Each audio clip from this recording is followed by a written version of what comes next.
Salut tout le monde, bienvenue sur Mini PDLV. Aujourd'hui, il est temps de parler de la Mercedes classe A. Pas la toute dernière, mais au contraire la première. Voici donc une réplique 1/18e de Maisto chez 1/18e. Je me suis répété, c'est pas grave. On la découvre de suite en musique et j'en parle après. Go!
Je vous le disais en introduction, on a donc ici un modèle assez important dans l'histoire de la marque.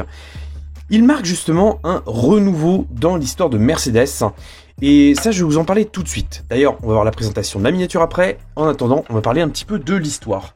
Comment Mercedes a-t-elle fait pour produire un tel truc? Parce que il faut dire ce qu'il en est, la classe A, c'est pas vraiment la Mercedes la plus sexy qui existe. Il faut pour cela remonter un petit peu dans le temps.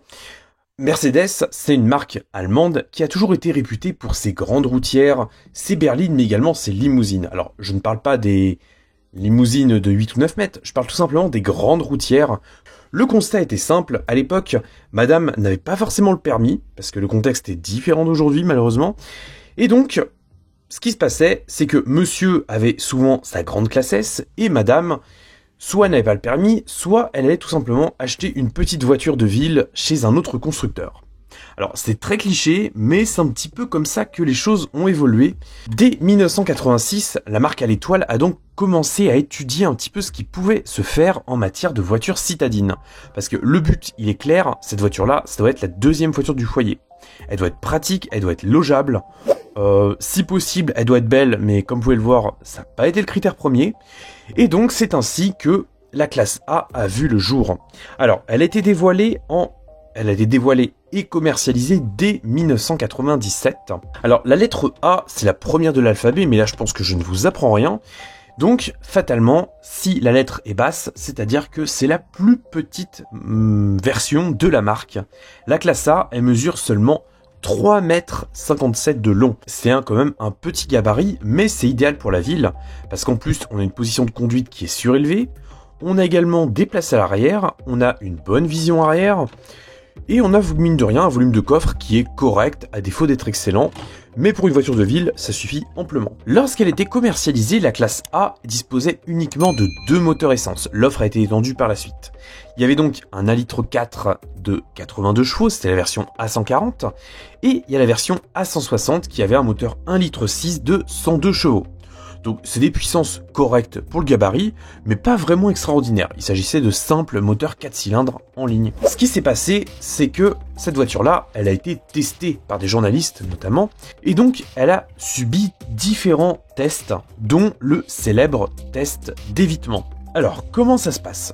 En fait, il y a des cônes qui sont disposés à différents endroits, et le but c'est que la voiture passe entre, sans de préférence se retourner.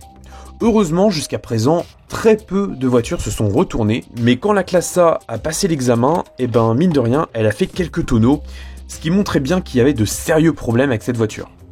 La raison, c'était qu'on avait des suspensions souples, parce qu'une Mercedes, c'est censé être très confortable. Et une Mercedes urbaine, ça doit également être très confortable. Donc on avait des suspensions très souples à l'origine, ce qui fait que la voiture s'écrasait dans les virages. Et en matière d'évitement, c'était pas terrible. Par contre, pour faire des tonneaux, c'était vachement bien. Bref, ce qui s'est passé, c'est que Mercedes a stoppé la commercialisation de ce modèle de novembre 97 à février 98. Ça a laissé le temps à la marque de corriger la rigidité des suspensions, d'instaurer de base l'ESP, mais également de retravailler quelques éléments du châssis, notamment un léger abaissement pour tout simplement éviter ce problème. Et quand ça a été réglé, la classe A était finalement une voiture plutôt séduisante. D'ailleurs, je vais peut-être vous apprendre un truc, mais il existait deux silhouettes de Mercedes classe A de première génération. Donc le modèle que j'ai ici, c'est la version classique, la W168, qui mesure 3,58 m de long. Pour toucher les familles, en 2001, la marque a décidé d'allonger l'empattement de 17 cm, et ça se fait uniquement au niveau des portes arrière qui sont donc un peu plus longues, même pas mal plus longues, et ce qui permettait en fait de loger bien plus facilement des enfants à l'arrière, voire même des adultes. Ce qui fait que ça donnait une version un peu petit monospace de 3,77 m, et elle était classifiée comme étant la classe A Family ou la V168. Maintenant, vous en savez un petit peu plus sur la Mercedes classe A. Je préciserai également qu'il y a existé une version AMG, la A38 AMG, qui n'a malheureusement existé qu'à 4 exemplaires. Donc la plupart des classes A que vous croiserez, ce seront des versions bien plus classiques, comme celle-ci, qui est une version A140, donc 82 chevaux essence. Maintenant, je vais pouvoir parler un petit peu de la miniature. Alors, le fabricant déjà, c'est Maisto. Il faut savoir que c'est un fabricant qui de base est basé à Hong Kong. Il a rejoint un petit peu après le groupe Maicheong, qui détient également Burago et pas mal d'autres fabricants. Maisto, ils ont eu leurs heures de gloire. Ils ont reproduit de nombreuses miniatures à l'époque. Ils ont même eu l'ascendant sur Burago il fut un temps. Depuis, ça s'est pas mal calmé, mais il y a quand même des Maisto qui sont rentrés dans l'histoire.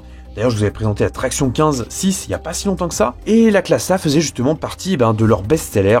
On ne sait pas trop pourquoi, mais c'est un modèle qui a énormément marché. Alors ici, je vous présente une version tout ce qu'il y a de plus classique. Si vous désirez l'acheter en ligne, vous trouverez très certainement exactement le même modèle que celui-là. Sachant qu'il existait aussi des versions longues, ou un 18e, mais également des versions en couleur de pilote de F1 ou de moto, ou de Grand Prix, j'ai un trou de mémoire, et également plein de déclinaisons colorées, sachant que toutes n'avaient pas ces jantes dégueulasses. Il y a également des versions qui avaient des jantes un peu plus normales visuellement, et donc ce qui fait que la classe A 1/18e de Maisto, elle a connu quand même un beau succès. Bon, tout ça, je vous parle d'un truc qui date d'il y a 20 ans, parce qu'effectivement, là, on est vraiment sur une miniature qui a du vécu, et ça se vérifie sur pas mal de points. Alors déjà, on va faire un petit constat rapide. Donc on est sur une miniature qui date de 20 ans, on ne peut pas du tout avoir les mêmes exigences que de nos jours. Si je fais tourner un petit peu la miniature, vous constaterez qu'effectivement, il y a des lacunes assez importantes. Déjà, les jantes à elles seules sont vraiment une abomination. C'était, je pense, pas le meilleur choix de jantes pour faire une voiture miniature. Les optiques, on voit bien que les fixations sont atrocement visibles. On voit également qu'il n'y a pas de vitres sur les portes et on voit également que les ajustements sont plutôt mauvais. Mais là encore, c'est une miniature de 20 ans, donc on n'aura pas les mêmes exigences qu'une miniature de nos jours, comme ce Dacia Duster. On va maintenant se concentrer un petit peu sur les détails. Alors, le premier détail qui fâche, c'est la peinture. Il y a une fiche juste là, regardez. Le truc bizarre qui est cliquable là, c'est une fiche, c'est-à-dire que si vous cliquez dessus, vous pourrez retrouver la vidéo où je parle de la peste du Zamac. Et bien, figurez-vous que ce modèle-là en est atteint. Ça se traduit en fait par tout simplement des petites boursouflures sous la peinture qui sont apparues à différents endroits, aussi bien au niveau des portes que de la carrosserie. Malheureusement, c'est une miniature ancienne, donc elle a un vécu et il faut l'accepter en tant que tel. Malheureusement, la plupart des classes à Maisto ont le même problème. Au niveau de l'avant, bon, c'est relativement classique. Il n'y a pas tant de choses que ça à en dire. On remarque tout d'abord que les roues sont un peu façon Gordini. Elles sont plus vraiment droites, ce qui fait que la miniature, malheureusement, au fil des années, elle s'est affaissée. Je pense que d'ici 10 ans, elle aura touché le sol, mais bon, ça fait partie également du vécu de la miniature, on va dire ça comme ça. En avant, tout ce qu'il y a de plus classique. On va commencer par les essuie-glaces, qui ont des points de fixation qui sont sur les côtés, ce qui fait qu'ils balaient comme ça, ce qui est plutôt bien pour les pare-brises assez hauts. Ils sont plutôt fins, faut dire ce qu'il en est. Alors oui, on fait mieux de nos jours, mais honnêtement, je trouve que ça fait largement le travail. La baie de pare-brise est mal enfoncée, mais là encore, c'est pas grave.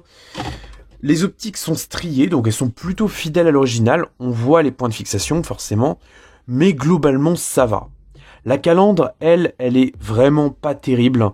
Les ajustements sont extrêmement mauvais, la mise en peinture est pas terrible. Les touches de chrome sont vraiment très kitsch et le logo s'est totalement oxydé. On n'a pas de grille à l'avant, mais comme c'est des ouïes qui sont relativement fines, c'est pas dérangeant. D'ailleurs, on n'a pas d'anti-brouillard qui, de mémoire, était en option. Bon, au niveau du toit, on a un toit ouvrant qui... On a également des ouvrants, mais ça on en parlera après.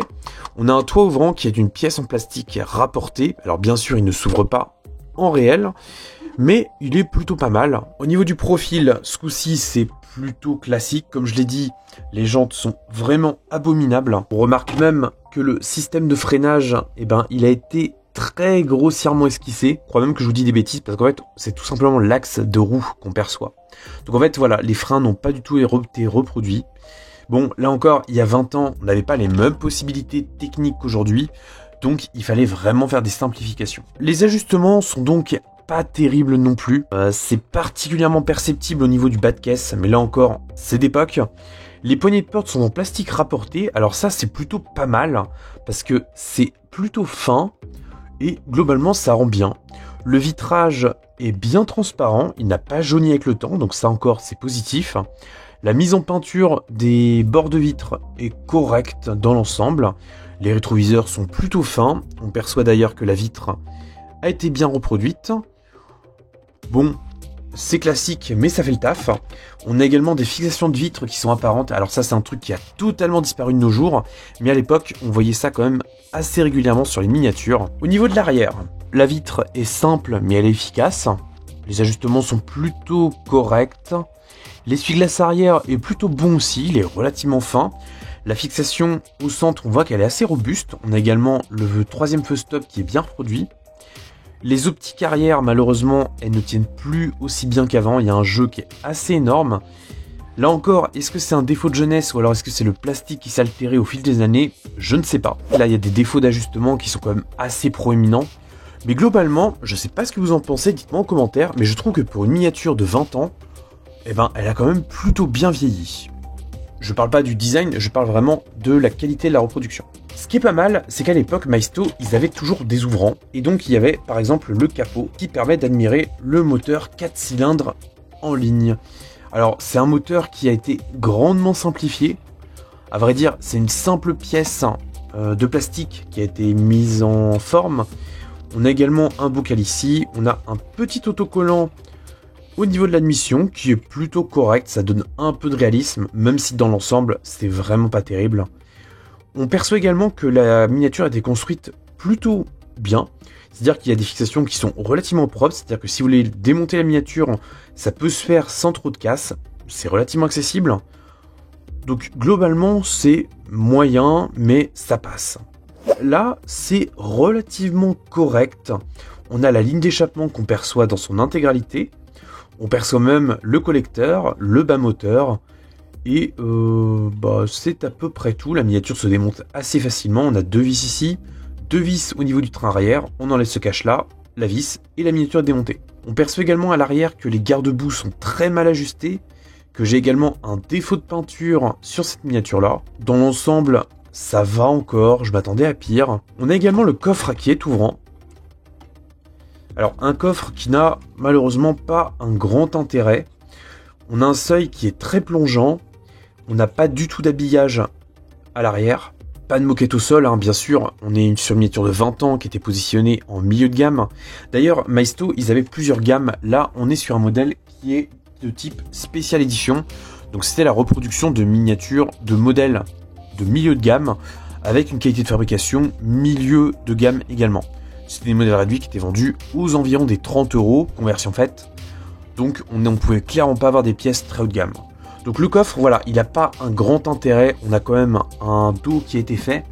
On perçoit des manques de peinture.